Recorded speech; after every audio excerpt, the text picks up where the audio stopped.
In section 4.5, we're going to be talking about inequalities that involve quadratic functions. So let's take a look at one of these. First, we're going to graph negative x squared minus 4x plus 5. So what do we know? We know that a equals negative 1, which means it opens down. For the vertex, we know x equals negative b over 2a, which is negative 4, which is a positive 4, over 2 times a negative 1, so that's negative 2. And the y, we plug negative 2 in, and we get negative times negative 2 squared minus 4 times a negative 2 plus 5, which equals 9. So our vertex is the point negative 2, 9. The axis of symmetry, symmetry is x equals negative 2, because it's always the x coordinate of the vertex. So let's put our vertex and our axis of symmetry. So just based on where the vertex is and the fact that the parabola opens down, we know that we're going to have two x-intercepts. So let's start though with the y-intercept. That's where x is 0. So we get negative 0 squared minus 4 times 0 plus 5. So the y-intercept is 5. By symmetry, we have a point on the other side at negative 4 of the axis of symmetry, which is at negative 4, 5. And then for the x-intercepts, we let y equal 0. So negative x squared minus 4x plus 5 equals 0. To make this easier to factor, let's divide everything by negative 1.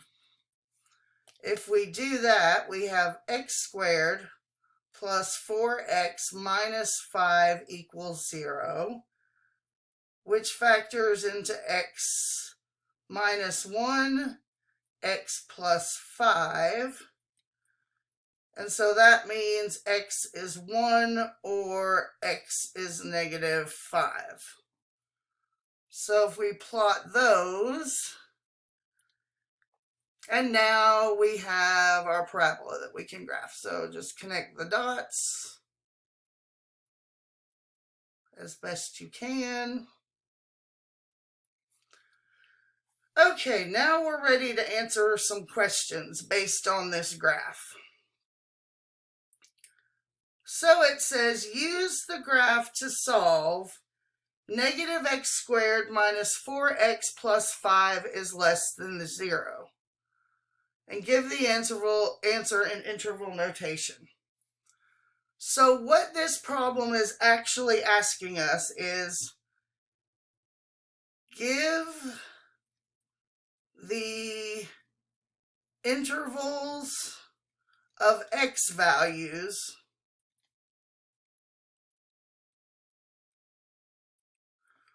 where the y values are negative. So the y values are negative here and here, not including the intercept, because at the intercept the y equals 0, but we need the y to be less than 0. So remember, we're looking at the x values, so we're looking at the horizontal values. So that can be negative infinity up to the intercept, -5. That's the left-hand yellow piece. The right-hand yellow piece goes from the intercept, x-intercept 1, all the way to positive infinity. And remember, we use the U, which is the set union, which means, you know, when we have more than one piece, that's how we combine them. So that's the intervals. When x is a value in either one of those intervals, then the y value is negative. Okay, let's see where the y value is less than or equal to 0. So this is the same. Give the intervals of x values where the y values are less than or equal to 0. So the only difference between this and the previous one is now the y values are allowed to be 0. And since the y values are now allowed to be 0, that means we use square brackets at the x-intercepts, because the x-intercepts are the x values where y equals 0.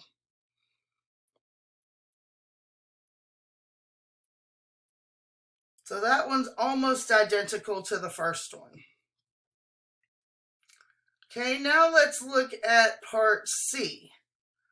This is give the interval or intervals of x values where the y values are positive.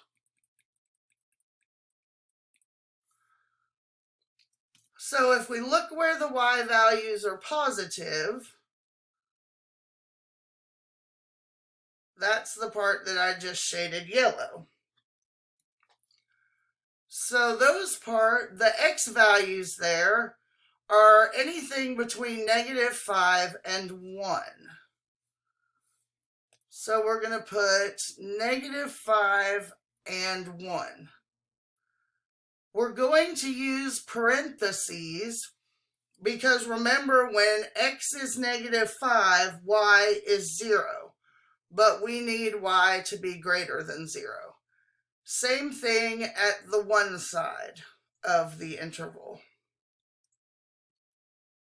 For D, it's exactly the same, except now y is allowed to be 0 also.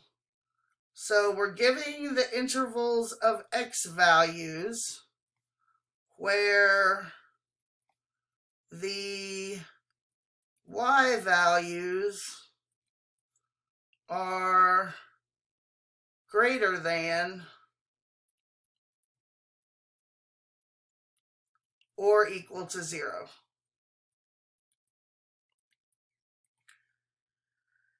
And so just like part B in relation to part A, part D in relation to part C is exactly the same, except for we change the endpoint symbols to brackets because -5 and 1 are included. So what information did we really need to solve this problem? Really, all we needed was the vertex